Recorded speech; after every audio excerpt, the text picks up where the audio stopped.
hafau nôl, yn ddifaddau o feddwol, pe gwelais estynau stôl, o'r drais beint ar draws y bar, a'i gwylio yn llawn calar, yn ei sgert trwy'r mwg sigar.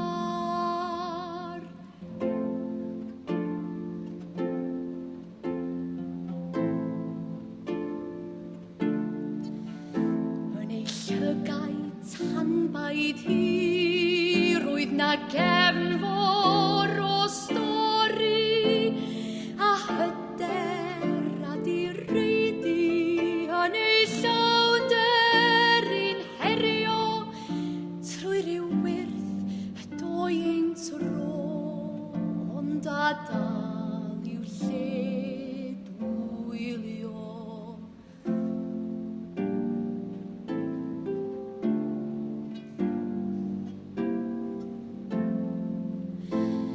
Ymrad yr edrychiadau yn sŵn